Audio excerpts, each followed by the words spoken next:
이제 우리 다 같이 자리에서 일어나셔서 28장 찬송 부르시면서 성령 강림 일고 9째 주일 안예배 시작하겠습니다.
우리의 마음과 욕망과 은밀한 것까지도 아시는 전능의 하나님, 성령의 감동으로 우리의 마음을 깨끗하게 하옵소서. 하나님을 온전히 사랑하고 그 거룩하신 이름을 진심으로 찬양하게 하옵소서.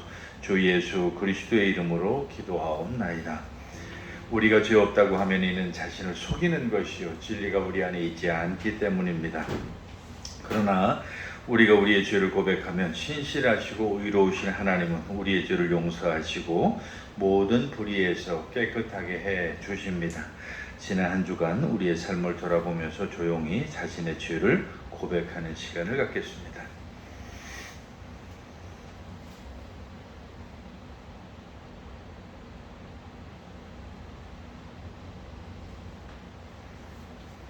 우리는 죄에서 벗어날 수 없음을 고백하나이다.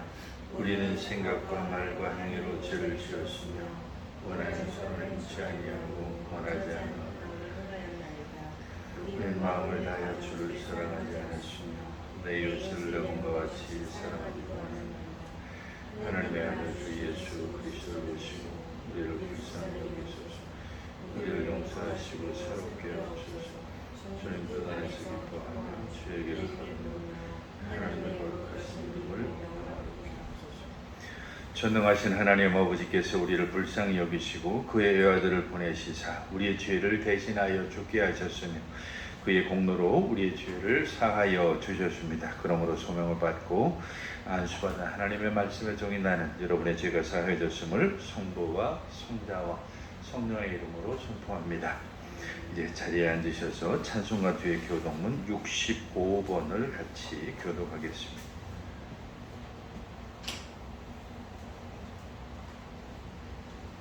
교독문 65번 시편 149편입니다. 할렐루야. 새 노래로 여호와께 노래하며 성도의 모임 가운데에서 찬양할지어다.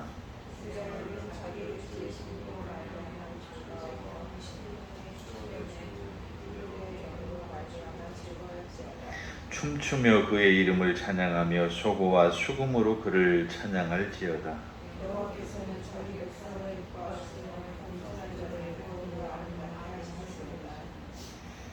그들의 입에는 하나님에 대한 찬양이 있고 그들의 손에는 두 날 가진 칼이 성도들은 영광 중에 즐거워하며 그들의 침상에서 기쁨으로 노래할지어다. 그들의 입에는 하나님에 대한 찬양이 있고 그들의 손에는 두나의 가진 칼이 있도다. 이것으로 문 나라에 보수하며 민족들을 벌하며 그들의 왕은 사실로 그들의 비하를 신령하고 결박하고 기록한 판결대로 그들에게 시행할지로다. 이런 영광은 그의 모든 성도에게 있도다. 할렐루야. 이제 한번 우리 같이 기도하실 때에 나라와 민족을 위해서 기도하시고 그리고 교회를 위해서 장마철이라서 여러 가지 폭우로 말미암아서 많은 어려움을 당한 사람들이 있습니다. 위해서 기도하시고 그 밖에 여러 가지 생각나는 대로 같이 한번 기도하겠습니다.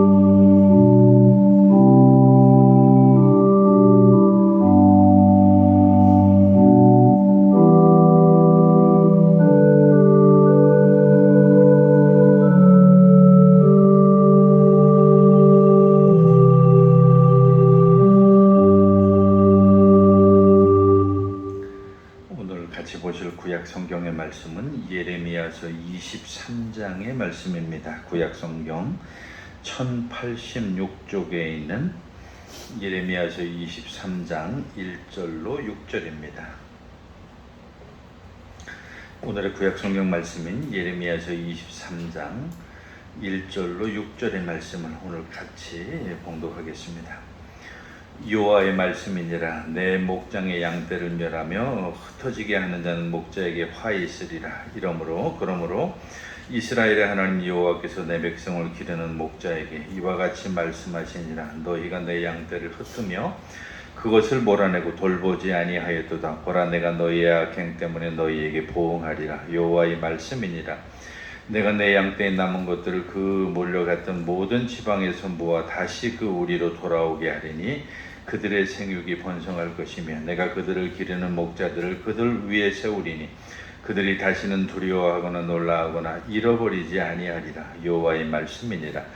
여호와의 말씀이니라. 보라, 때가 이르리니 내가 다윗에게 한 의로운 가지를 일으킬 것이라. 그가 왕이 되어 지혜롭게 다스리며 세상에서 정의와 공의를 행할 것이며 그의 날에 유다는 구원을 받겠고 이스라엘은 평안히 살 것이며 그의 이름은 여호와 우리의 공이라 일컬음을 받으리라. 아멘. 오늘 서간문은 에베소서 2장의 말씀입니다. 신약성경 311쪽에 있는 에베소서 2장 11절로 22절까지 말씀입니다. 오늘의 서간문인 에베소서 2장 11절로 22절의 말씀을 우리 같이 보겠습니다.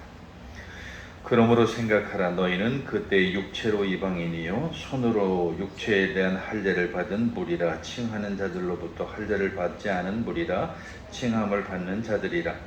그때 너희는 그리스도 밖에 있었고 이스라엘 나라 밖의 사람이라. 약속의 언약들에 대하여는 외인이요 세상에서는 소망이 없고 하나님도 없는 자이더니 이제는 전에 멀리 있던 너희가 그리스도 예수 안에서 그리스도의 피로 가까워졌느니라. 그는 우리의 화평이신지라.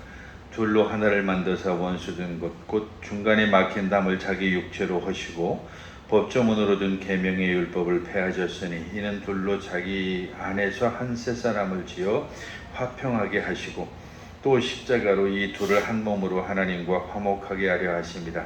원수된 것을 십자가로 소멸하시고 또 오셔서 먼 데 있는 너희에게 평안을 전하시고 가운데 있는 너희에게 자 있는 자들에게 평안을 전하셨으니 이는 그로 말미암아 우리 둘이 한 성령 안에서 아버지께 나아감을 얻게 하려 하심이라. 그러므로 이제부터 너희는 외인도 아니요 나그네도 아니요 오직 성도들과 동일한 시민이요 하나님의 권속이라. 너희는 사도들과 선지자들의 터 위에 세우심을 입은 자라. 그리스도 예수께서 친히 모퉁이돌이 되셨느니라. 그의 안에서 건물마다 서로 연결하여 주 안에서 성전이 되어가고 너희도 성령 안에서 하나님이 거하실 처소가 되기 위하여 그리스도 예수 안에서 함께 지어져 가느니라. 아멘. 찬송가 277장입니다.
말씀은 마가복음 6장의 말씀에서 같이 보겠습니다.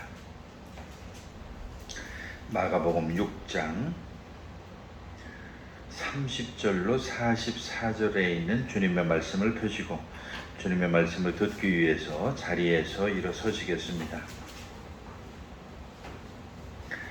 오늘의 주님의 말씀인 마가복음 6장 30절로 44절의 말씀을 제가 대신 여러분들에게 읽어드리겠습니다.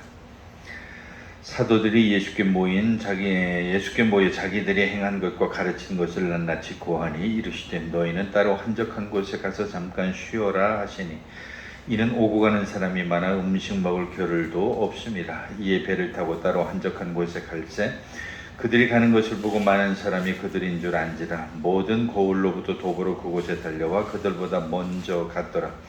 예수께서 나오셔서 큰 무리를 보시고 그 목자 없는 양 같음으로 인하여 불쌍히 여기사 이에 여러 가지로 가르치시더라.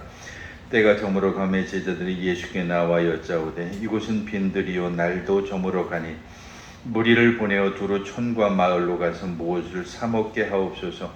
대답하여 이르되 너희가 먹을 것을 주라 하시니 여짜오되 우리가 가서 200데나리온의 떡을 사다 먹이리이까. 이르시되 너희에게 떡 몇 개나 있는지 가서 보라 하시니 알아보고 이르되 떡 5개와 물고기 2마리가 있더이다 하거늘 제자들이 명하사 그 모든 사람으로 때를 지어 푸른 잔디 위에 앉게 하시니 때로 100명씩 또는 50명씩 앉은지라.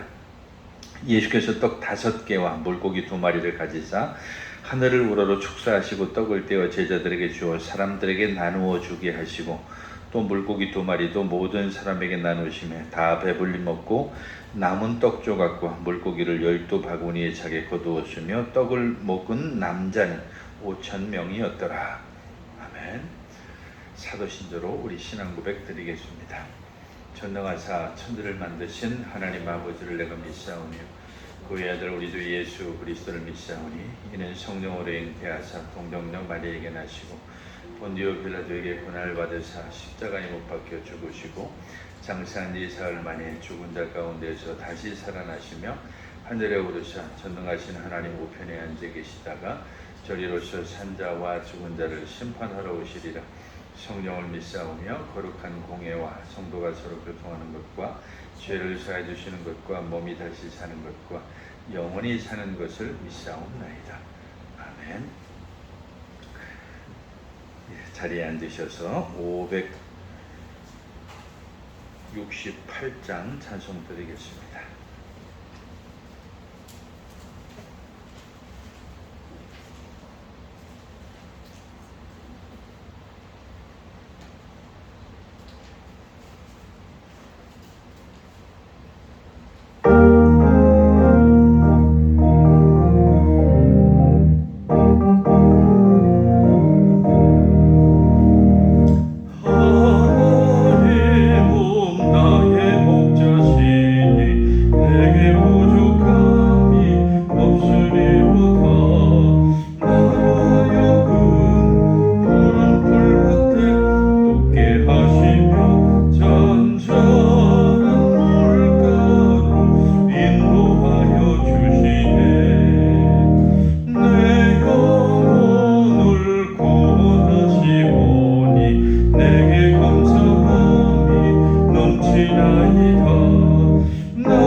하나님 아버지와 우리 주 예수 그리스도로부터 오는 은혜와 평강이 오늘도 여러분과 함께 하시기를 간절히 축원합니다. 오늘 본문은 우리가 예레미야서 23장을 읽었는데요. 예레미야서 우리 같이 읽은 23장 1절로 6절 말씀을 중심으로 해서 오늘은 선한 목자 되신 주라고 하는 제목으로 같이 은혜를 나눠보려고 합니다.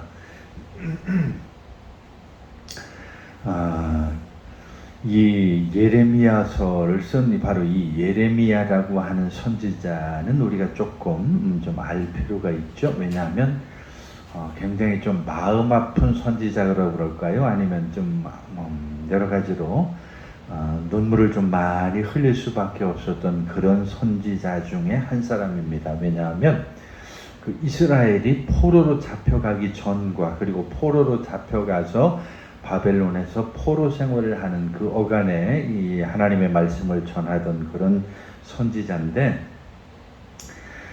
사실은 이 예레미야 선지자는 기도하는 중에 하나님께서 그 백성들에게 여러 가지 그 백성들이 어떻게 살아야 되고 어떻게 하나님의 말씀을 들어야 될 것인지를 분명히 선포를 했지만, 사실 그 말에 귀를 기울이는 사람들은 거의 없었습니다. 지금도 그렇죠. 뭐 사람들이라고 하는 게 하나님의 말씀을 듣는다라고 하는 것은 자기가 원할 때, 자기가 필요로 하는 이야기, 그리고 자기가 듣고 싶은 이야기는 그냥 그렇게 귀 속에 들어오지만, 우리가 흔히 말하는 대로 내가 좀 배가 부르고 등이 따뜻하고 그리고 뭐 근심이나 걱정이 적고 이러면 사실은 그게 잘 귀에 들어오지가 않아요. 그래서 무슨 얘기를 교회 나가서 듣기는 하지만 그 말이 잘 귀에 듣거나 들리거나 마음속에 새겨지거나 하는 이런 일들은 거의 없게 되죠. 사실 그 이스라엘 백성들도 한참 잘 나가던 그런 때였고, 그리고 뭐 또 굳이 그 이야기가 잘 마음에 들어올 리도 없던 그런 상황이기도 했죠. 근데 특히 오늘 우리가 본문에 보면 그 이스라엘이 그러니까 이스라엘이 포로로 잡혀가기 전에, 이스라엘이 망하고 포로로 잡혀가기 전에 그 왕들이 있어요. 몇 명의 그 왕들이 있는데, 그 왕들에게도 이 예레미야 선지자가 이렇게 하셔야 됩니다. 예를 들면 그런 거예요. 지금 바벨론이라고 하는 나라가 이렇게 쳐들어오는데, 그 바벨론이라고 하는 그 나라하고 어떻게 해야 될 것인가에 대해서 뭐 나름대로 이렇게 조언을 하고 좀 그 선지자로서 이야기를 들려줬는데, 그 왕들이 그런 이야기에 대해서 조금 더 귀를 기울이지 않았다라고 하는 얘기죠. 참 이게 마음 아픈 일이긴 한데, 뭐 우리도 마찬가지예요. 그래서 오늘 우리가 같이 이 본문을 읽게 되면은 주로 이제 그런 이야기들을 또 많이 나눌 수밖에 없죠. 정말 좋은 왕이 뭔가. 오늘로 말하면 아마 정치적인, 뭐 우리나라로 하면 우리는 대통령제니까 좋은 대통령이 누굴까 뭐 하는 이런 식의 이야기로도 우리가 얘기해 볼 수 있지 않을까, 이런 생각이 듭니다. 어쨌든 이 예레미야 선지자는 그 유다의 어떤 정치적인 그 지도자들에 대해서 참 간절한 호소를 하죠. 그래서 오늘 첫 번째 교훈에서 보면 이 예레미야 선지자가 그 유다 왕들이 좀 화를 낸 그런 내용들을 거기 말씀하고 있는 것을 보는데, 좀 끔찍한 얘기가 1절부터 좀 시작이 됩니다. 거기 1절에 보니까 여호와의 말씀이니라, 내 목장의 양떼를 멸하며 흩어지게 하는 목자에게 화가 있으리로다 라고 이렇게 이야기를 합니다. 여기서 이 당시 앞뒤 문맥이나 전체적인 상황을 볼 때 이 목자라고 하는 것은 그 나라의 백성을 이끌어가는 왕을 이야기하는 거예요. 그 나라에 지금 왕들에게 지금 화가 있다고, 이게 어디 쉬운 얘기인가요? 예를 들면 오늘날 그 대통령이 정치를 잘 못한다고 해서 대통령한테 가서 당신한테 화가 있을지언정 하면서 막 그냥 그 직언을 하고 이런 일이 그게 과연 가능하겠냐는 얘기죠. 오늘날에도 보면은 어떻게든 그러한 대통령의 비위를 맞추기 위해서 막 좋은 이야기, 좋은 소식만 골라서 전하고, 정말 어떤 그 백성들, 국민들의 이야기를 있는 그대로 전해야 되는데도 불구하고 그걸 왜곡해서 전하거나, 그래서 그 자리에 있게 되면 참 올바른 소리를 듣는 게 참 쉽지가 않죠. 뭐 옛날 왕이 됐든 지금의 지도자가 됐든 어쨌든 올바른 그 백성들의 그 민정이라고 그러죠. 그런 소식을 듣는다라고 하는 게 참 그 중간에 있는 사람이 얼마나 그것을 바르게 전하는가라고 하는 게 굉장히 중요한데도 불구하고 그게 어려워요. 사실 뭐 위에 권력을 가지고 힘을 가진 사람인데 내가 말 한마디 잘못했다가 내 목이 위험하니까, 그리고 또 말 한마디 잘못했다가는 괜히 그 심기를 상하게 해가지고 잘못되면 그게 또 나한테 해가 되고 또 전체적으로 뭐 별로 좋지 않은 결과를 가져오지는 않을까 두려워서 좋은 말로 감싸서 이야기를 하거나, 좋은 어떤 나쁜 이야기들은 빼놓고서 좋은 이야기만 전한다거나, 이렇게 해서 그 임금이나 대통령의 귀를 막는 일들이 많이 생기게 되는 거죠. 특히 이제 오늘 본문에 보면 이 예레미야가 그 임금 왕에게 가서 그런 얘기를 합니다. 지금 양떼라고 하는 것은 그 백성들이에요. 그 백성들을 양떼인데 그 유다 백성이 흩어지고 그 양떼가 흩어져서 바벨론의 포로로 잡혀가게 되는 것은 바로 당신 책임입니다 라고 하는 이런 식의 이야기까지 노골적으로 얘기를 하는 거죠. 사실 이 예레미야가 예언을 할 때 그 왕이 여러 명이 있었는데 그 중에 한 왕이 시드기야라고 하는 그런 왕이었어요. 아주 이 시드기야라고 하는 왕은 별로 그렇게 좀 지혜롭지 못한 왕이었고 어찌 보면 그렇게 똑똑한 왕이 아니었던 것 같아요. 그래서 느부갓네살 왕과 그의 바빌로니아 군대에게 반항하지 말라고 이렇게 이 예레미야가 경고를 했는데 이 시드기야가 생각할 때는 이거 무슨 소리냐고, 나는 바벨론 정도는 별로 눈에 들어오지도 않을 뿐만 아니라 나는 그런 정도에는 그렇게 신경 쓰지 않는다는 식으로 아주 좀 오기 같은 것을 좀 부렸죠. 이제 그럴 만한 이유가 있어요. 왜냐하면 이스라엘을 중심으로 해서 강대국들이 몇 개국이 있었죠. 이제 바벨론도 있었지만 이쪽에는 이집트라고 하는 또 강대국이 또 있었기 때문에 이 시드기야 생각에는 아마 이집트 쪽을 의지해도 되지 않을까라고 하는 이런 생각 속에서 아마 바벨론을 너무 우습게 받지 않을까 하는 그런 생각을 해요. 그런데 그 시드기야는 이 예레미야가 이야기하는 이 충고를 잘 듣지 않고 결국에 가서는 비극적인 결과를 가져오게 되죠. 나라는 망하고 그리고 백성들은 다 포로로 잡혀가서 그 바벨론이라고 하는 그 나라에 가서 70년이라고 하는 긴 세월 동안 포로 생활을 해야 되는 아주 그런 그 허용에 가득 찬 아주 그런 것들을 생각하게 되죠. 최근에도 자꾸 그런 생각이 들어요. 요즘에 이제 남북 관계가 자꾸 이렇게 좋지 않아지고 또 갈등이 심해지고 한 이런 것을 보면 가끔씩 우리가 조심해야 될 그런 것들이 있어요. 여러분 혹시 이게 좀 조심스러운 말이긴 한데 진짜 그 남북의 전쟁을 원하는 사람들이 누군가를 우리가 잘 보면은 그래도 뭔가 이 정권 하에서 이득을 누리고 혜택을 누리는 사람들이 의외로 많이 있다라고 하는 것을 우리가 가만히 보면 알 수가 있죠. 예를 들면 그런 것들이에요. 남북이 긴장관계를 통해서 이득을 얻는 사람들이 누군가 있다는 얘기예요. 그런 사람들의 입장에서 보면 남북관계가 굉장히 갈등을 하는 그런 게 더 좋겠죠. 왜냐하면 자기가 이득이 되니까. 근데 더 우리가 심각하게 생각해야 될 것은 진짜 전쟁이 난다고 하면 그 사람들이 가서 싸우느냐? 아마도 그 사람들은 제일 먼저 도망갈 사람들이에요. 전쟁이 난다고 하면 그 사람들의 자녀들이 군인으로 나갈 거냐? 아마도 그 사람들의 자녀들은 제일 먼저 외국으로 피신을 시킬 사람들이 더 많을 거예요. 그러니까 그런 것을 우리가 잘 앞뒤를 분별한다고 하면 어느 것이 옳고 어느 것이 그런지에 대해서 우리 스스로도 잘 판단을 하고 그래야 되는데 아마 이 시드기야도 그랬을런지도 몰라. 우리는 충분히 그런 상황이 짐작이 돼요. 전쟁이 나도 나만 도망가면 충분히 가능하잖아요. 여러분 전쟁이 나게 되면은 한번 가만히 다른 나라도 여러분이 잘 보시면 알겠지만은 힘 있는 사람은 왕을 비롯해서 뭐 대통령이 됐든 왕이 됐든 그 나라의 어떤 힘 있는 사람들은 전쟁이 나면 제일 먼저 다 자기 재산 빼돌리고 도망갈 궁리 다 해놓고서 최악의 경우에는 그 망명이라고 하는 얘기 들어봤죠? 다 도망가서 자기들은 다 살 궁리를 해요. 그런 여러 가지가 있죠. 그러니까 이 시드기야도 어찌 보면 그런 허영심에 그리고 자란 권력욕에서 이렇게 휩싸여 가지고 아마 이 바벨론이라고 하는 나라, 특히 이 예레미야 선지자의 그 권면을 아마 너무 우습게 본 것이 아닐까라고 하는 생각을 해보게 되는 거죠. 근데 그 예레미야가 예언한 것처럼 사실 그 상황이라고 하는 것이 참 쉽게 그렇게 원하는 대로 이루어지지가 않았죠. 그래서 3절과 4절을 보면은 하나님께서 무엇을 하실 것인지 이 예레미야가 그 왕에게 전달합니다. 3절과 4절을 한번 읽어볼게요. 내가 내 양떼에 남은 것을 그 몰려갔던 모든 지방에서 모아 다시 우리로 돌아오게 하리니 그들의 생육이 번성할 것이며 내가 그들을 기르는 목자들을 그들 위에 세우리니 그들이 다시는 두려워하거나 놀라거나 잃어버리지 아니하리라. 여호와의 말씀이니라. 굉장히 희망적인 이야기를 여기 또 같이 이어서 선포를 해요.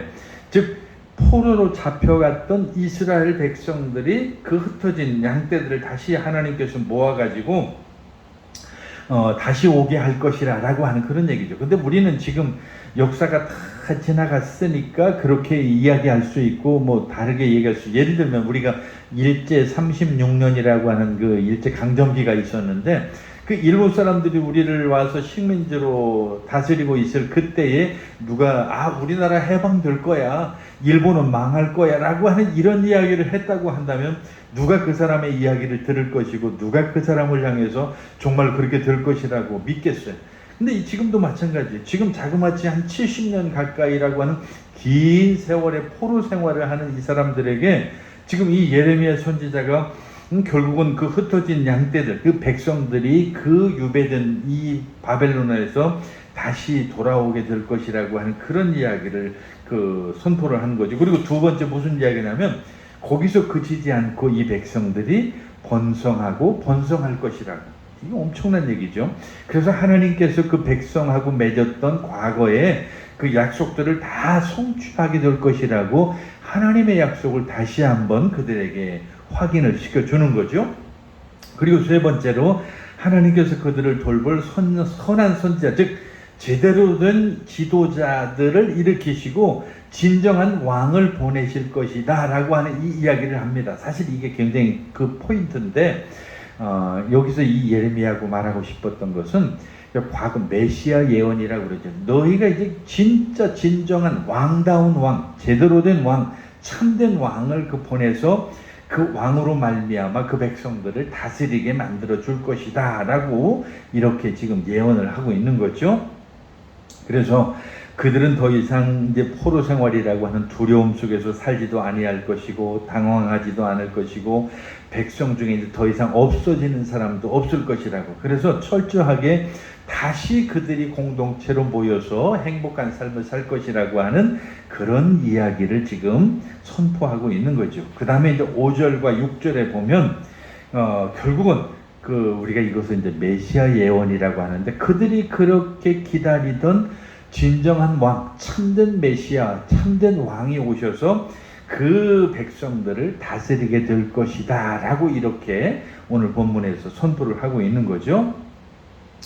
자, 여기를 보면 그 메시아라고 하는 것이 이제 진정한 참된 왕으로서 우리에게 오실 것인데 이 메시아가 오게 되면은 이전에 어떤 잘못된 왕들하고는 달리 제대로 된 통치, 제대로 된 왕의 모습을 보이면서 너에게 그 왕 노릇을 하게 될 것이다 라고 하는 그런 이야기를 선포하는 거예요. 물론 우리는 이제 그게 바로 예수님이라고 하는 것을 잘 알죠. 바로 그분이 오시면 예수님께서 오셔서 바로 진짜 왕으로 참된 왕으로 참된 그 백성을 다스리는 그런 모습을 보여줄 것이라 라고 하는 이야기를 이제 들려주고 예언을 하고 있는 거죠. 그래서 다윗의 혈통에서 나온 의로운 가진 바로 이 예수님이 오셔서 그것을 우리에게 잘 보여주게 될 것이다 라고 하는 아주 예수님이 오시기 전 지금 아주 오래 전에 그런 예언을 우리에게 지금 해주고 있는 거예요. 사실 그 역사상의 다른 모든 왕들, 아까 우리가 시드기야뿐만 아니라 여러 잘못된 왕들이 많았는데 이기적이고 권력과 권위를 남용해서 너무나 쉽게 부패하고 불의한 왕들과 대조적으로 이 예레미야가 이야기하는 그 참된 왕이 오시면 제대로 통치를 하고 지혜롭게 땅에서 정의와 공의를 행하게 될 것이다 라고 이렇게 선포를 하는 거예요. 사실 이 본문을 보면서 우리는 여러 가지 정치를 생각하지 않을 수가 없는데 우리가 간혹 그런 걸 많이 느끼죠. 사람이 그 권력이라고 하는 게 참 무서운 거예요. 내가 만약에 힘을 가졌다고 한다면 그 힘을 정의롭게 공의롭게 사용한다라고 하는 게 그게 참 어려운 거예요. 아무래도 우리가 그저 사람 사는 세상도 그렇잖아요. 힘 있는 놈이 조금 더 많은 것을 차지하게 되고 권력을 가진 사람이 좀 더 좋은 것을 가지게 되는 그게 바로 우리 사람 사는 세상의 모습인데 그 속에서 정의와 공의라고 하는 것을 우리가 얘기하기가 얼마나 어려워요. 어떤 사람들, 그러니까 우리가 지금 요즘 참 아쉽고 안타까운 것 중에 하나가 바로 그런 거죠.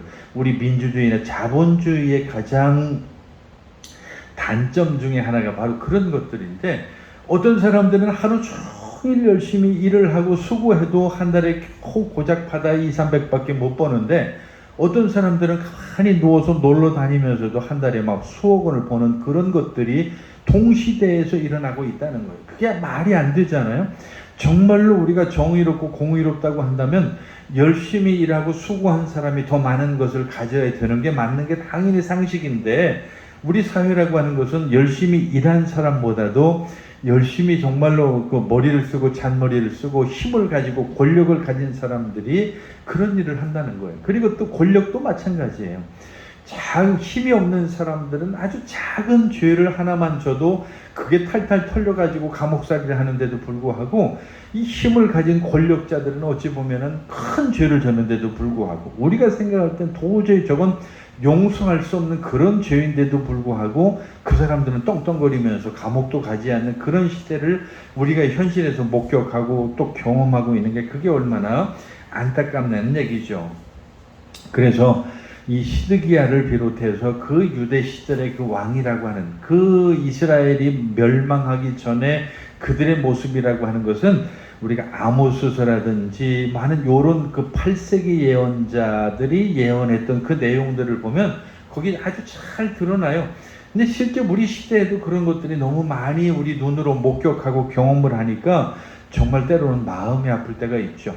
내가 힘이 없다는 그 이유만으로, 내가 가난하다는 그 이유만으로 그런 사회적인 어떤 불이익을 당한다라고 하는 것은 참 굉장히 마음 아픈 일이고, 그리고 나 혼자 어떻게 해서 되는 일이 아니에요. 옛날 우리가 그 민주화가 한참 이루어지고 하는 그때에 정말 많은 일들이 그래도 나름대로 변화가 되어지고, 오늘날 우리가 살아가는 세상이 어느 정도 공의로운 세상이 되어졌다고는 해도 여전히 우리가 볼 때에 힘 있는 사람들이 더 많은 것을 누리게 되고, 그리고 힘이 없는 사람들은 늘 힘없는 그런 것들을 누리게 되는, 그런 것들을 보게 되는 거죠. 제가 요즘에 BBC 중에 BBC 어스라고 하는 그런 채널이 있어서 가끔 그걸 자주 보는데, 요즘 거기에 보면은 그 인도라고 하는 나라에 대해서 어떤 그 과거에, 그러니까 자기 조상이 인도가 원래 영국의 식민지였잖아요. 그 영국인으로서 그 아주 유명한 그 여성인데 이름은 잘 기억을 못 하겠어요. 그 인도의 자기 조상들의 그 흔적을 찾아가면서 인도의 여러 가지 모습들을 보여주는 그런 것들이 그 방송에 나오는 건데, 그 방송을 보면 정말로 그래도 그 나라에 비하면 그래도 우리는 좀 낫네, 이런 생각을 할 정도로, 위로를 받을 정도로 그런 내용들이 많아요. 무슨 내용이냐면, 인도라고 하는 나라는 정말 대단한 나라잖아요. 규모로 보나 뭐 인구로 보나, 그리고 과학이나 이런 발달의 어떤 그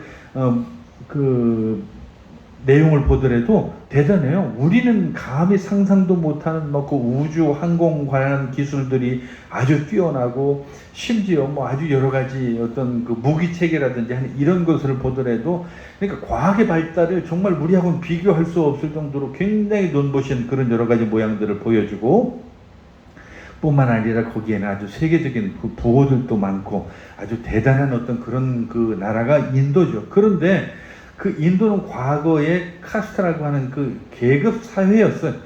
그런데 그 여러 가지 우리가 이미 알고 있는 그 무저항주의로 유명하던 마하트마 간디를 비롯해서 그런 여러 가지 그 운동하는, 그 사회운동하는 그랬던 사람들이 그런 제도를 끊임없이 없애려고 노력을 했죠. 그래서 심지어 예를 들면 그 계급 사회 중에서도 제일 밑에 계급이 뭐냐면 불가촉 촌민이라고 그래서 아주 바닥 생활을 하는 게, 뭐 이게 표현이 적절할 수는 있을지 모르겠는데, 그야말로 우리나라 옛날 조선시대 상놈보다도 더 상놈인, 그러니까 아주 바닥 생활에서 하는 그런 사람들인데, 그 계급 제도가 있기 때문에 죽는 날까지, 이게 복불복이, 그 부모 밑에서 태어나면 내가 죽는 날까지 불가촉 천민이. 우리도 그랬잖아요. 우리도 과거에 상놈 양반 나누었던 그런 시대에는 상놈의 자녀로 태어나면 상놈이에요.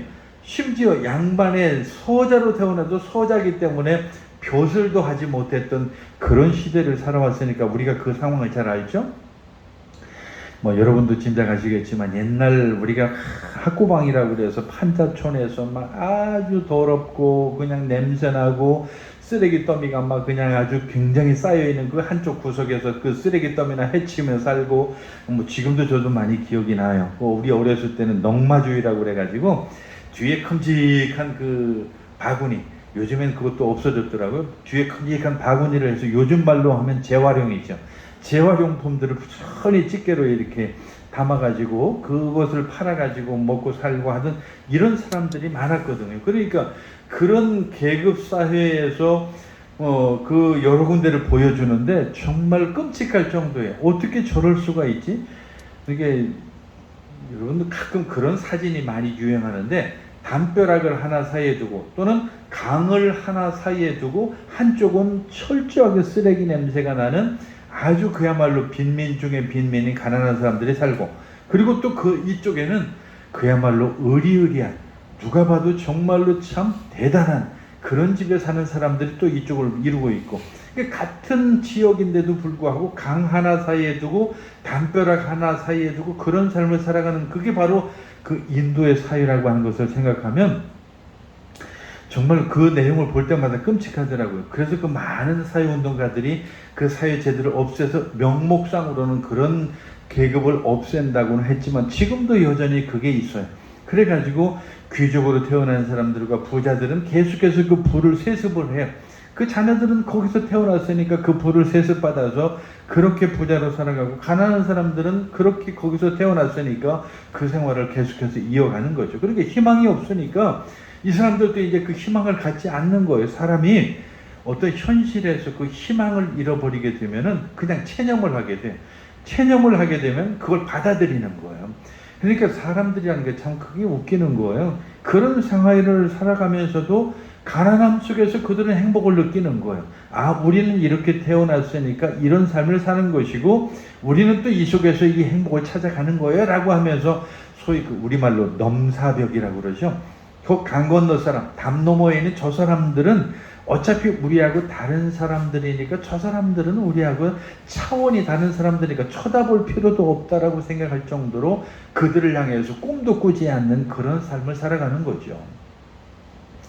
사실 어디 그게 그들만의 문제겠어요. 오늘날 자본주의 사회에서 가장 큰 문제가 되는 것 중에 하나가 양극화라는 거예요. 그 양극화라는 게 다른 게 아니에요. 가난한 사람은 더 가난해지고 부자는 더 부자가 되는 거예요. 그러니까 돈을 버는 그런 시대를 살아가기 때문에 가난한 사람은 열심히 노력해도 더 가난해지는 것뿐이고, 부자들은 가만히 있어도 그 돈을 만들어내기 때문에 더 부자로 되어지는 이런 시대를 살아가는 거죠. 그래서 이제 많은 우리 사회운동가들이라든지 이 사회에서 그런 부조리를 인식하는 사람들이 그런 것을 깨트리기 위해서 많은 운동을 하죠. 정말로 이 세상에 공의와 정의라고 하는 것이 이루어지지 않으면 안 된다라고 하는 차원에서 노력을 하지만, 그 사람들의 노력이라고 하는 게 얼마나 힘이 약해요. 뭐 아무리 노력을 하고 심지어는 아주 목숨을 바쳐서 그렇게 떠들어대도 그 사람들은 들은 척도 안 하고 그 사람들은 자기들이 가진 것들을 놓으려고 하지 않잖아요. 뭐 사실 그 사람들을 욕할 필요가 없는 게, 우리라고 해서 왜 한 거였어요? 내가 많은 것을 가졌으면 내가 가진 것을 놓고 싶겠어요? 놓기 싫죠. 내가 가진 그것을 내가 어떻게 만들었는데, 정말 내가 이것을 만들기까지 얼마나 수고했는데 생각하면 그게 어려운 거예요. 마찬가지로 그게 계속해서 반복되니까 문제가 되는 거죠. 예를 들면 아이들의 교육 문제도 마찬가지 그렇죠. 아이들의 교육 문제도 우리나라에서 또 공부가 안 되면 해외 보내서 해외 유학 보내고 해외에서 대학을 보내서 국내 와서 돌아오면은 뭐 교수자리라도 한 자리 하게 되면은 결국은 그렇게 해서 또 자기 위치를 찾아가게 되고, 근데 가난한 사람들은 학원을 보낼 수가 있어요. 아니면 뭐 그 몇백만 원씩 드는 무슨 레슨을 보낼 수가 있어요. 그러니까 그게 안 되니까 결국은 거기서 또 악순환이 되는 거죠. 어쨌든 땅에서의 정의와 공의라고 하는 이런 것들이 완전히, 적어도 이 예레미야가 예언했던 그 당시에 어떤 시드기야 시대에 이스라엘이 망해간 무렵에도 그런 현상들이 너무 심했던 거죠. 그러니까 그런 속에서 정말로 이 선지자들이 많은 노력을 하고 그런 수고를 했지만 그것을 귀담아 듣는 사람들이 없었다는 거예요. 그래서 예레미야는 결국 너희들이 멸망하고 너희들이야말로 이제 다 끝났다. 이제는 하나님께서 개입을 하셔서 하나님께서 이 세상을 바로 세울 때가 오는데, 그때 참된 메시아가 이때 오시게 돼서 참된 왕으로서의 역할을 하시게 될 것이라. 바로 그분이 예수 그리스도라라고 이야기하는 거죠.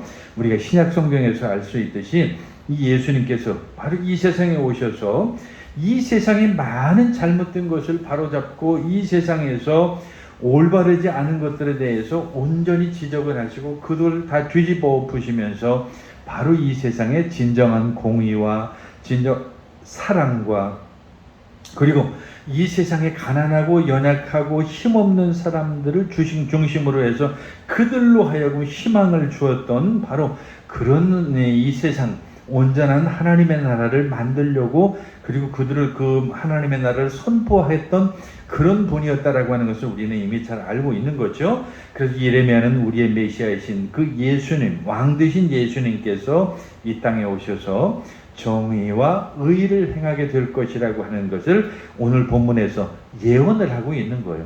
확실하게 약속을 하고 있는 것이죠. 그래서 이 권력과 권위를 보호하기 위해서 뇌물과 정치적 책략에 굴복할 수 있는 이 모든 세상의 왕들하고는 다르게 예수님께서는 어떤 이 세상의 어떤 그런 것을 다 파헤치고 정의와 의를 행할 것이라고 하는 것을 이야기하고 또 모든 왕들하고는 달리 낮은 자들에게 가난한 자들에게 그리고 그 힘없는 그들에게 온전한 공의를 베푸실 것이라고 하는 것을 이야기하고 있는 거죠. 그리고 불의한 재판관에게 찾아왔던 그런 가난한 과부의 경우하고는 다르게 정말 예수님은 과부가 자신의 주장을 하기도 전에 진정한 정의를 실천하기 위해서 우리에게 오실 것이다 라고 하는 이야기를 들려주는 거죠.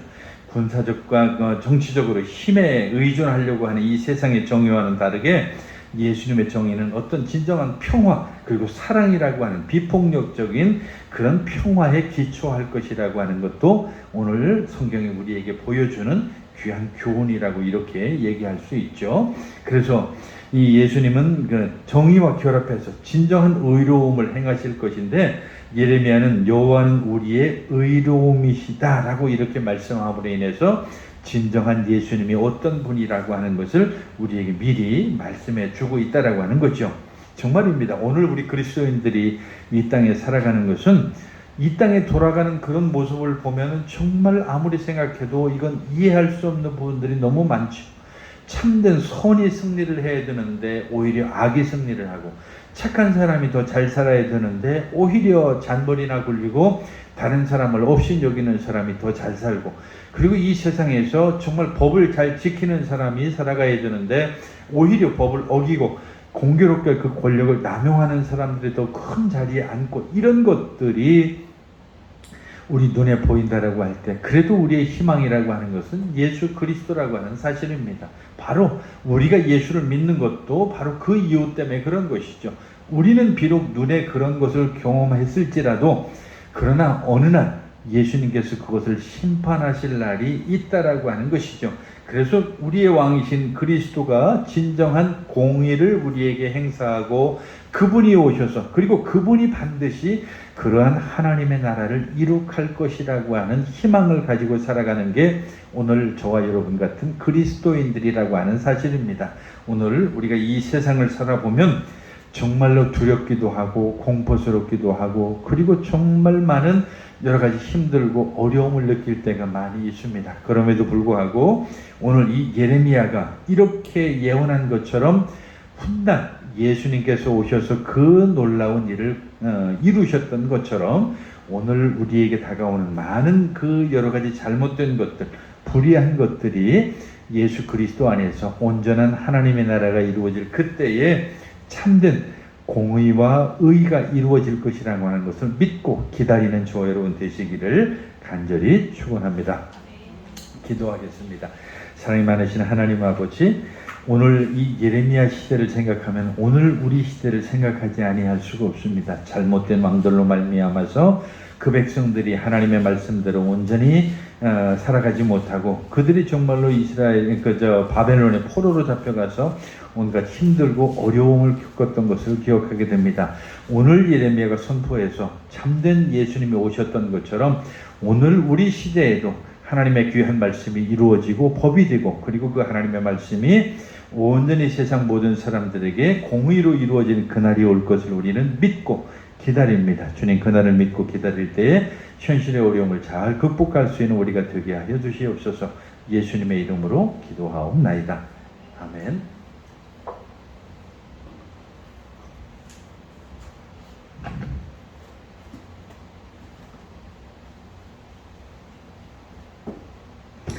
이제 우리 569장 부르면서 봉헌 드리겠습니다.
사랑이 많으신 하나님, 선한 목자 되신 예수님께서 우리 가운데 오셔서 우리를 온전히 인도하시고 이 땅에 잘못되어진 것들을 바로잡으며 참된 공의를 이루셔서 우리로 하여금 참된 위로가 되게 하시고 승리가 되게 하여 주시옵소서.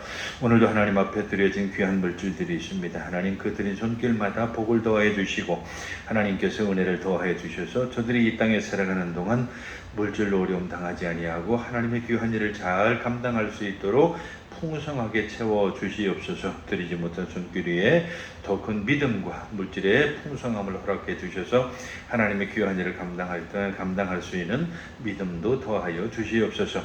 감사드리며 예수님의 이름으로 기도하옵나이다. 아멘. 주보는 주보 뒤에 있는 광고 참고하시길 바라겠고요. 여전히 주주영 원사님 지금 아직도 병원에 입원 중입니다. 수술이 잘 돼서 어쨌든 이제 지금 재활 운동을 하고 있는데 위에서 기도해 주시면 좋겠습니다. 그 밖에 여러 가지 병상에 누워 있는 우리 교우들을 위해서 좀 기도해 주시고요. 제가 어젯밤에 정말 잠 한 잠 못 잔 것 같아요. 바람이 얼마나 심하게 불었는지 거의 뭐 다 날아가는 줄 알았어요. 아주 뭐 그냥 너무 무섭게 바람이 불어서 이런 때 참 아파트 살고 싶은 생각이 들 때가 바로 이때 같아. 아파트 살면은 그래도 이런 불안함은 없지 않을까 싶은 생각이 드는데 어쨌든 아침에 보니까 그래도 여러 가지 다 무사해서 얼마나 감사한지 모르겠습니다. 자, 이제 우리 다 같이 자리에서 일어나셔서 1장 찬송 부르시고 축도로 마치겠습니다.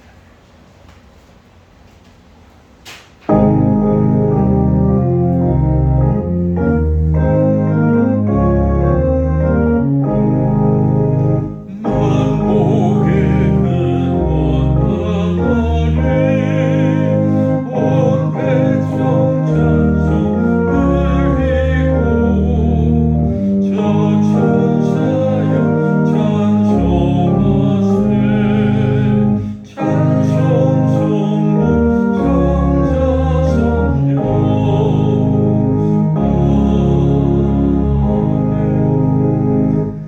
이제는 우리 주 예수 그리스도의 크신 은혜와 하나님 아버지의 극진하신 사랑과 성령의 감동 감화 교제 교통하심이 선한 목자 되신 우리 주를 바라보고 그 안에서 참된 위로와 힘을 얻기 원하는 사랑하는 모든 성도들 머리 위에 이제부터 영원까지 함께 하시기를 간절히 축원하옵나이다. 아멘.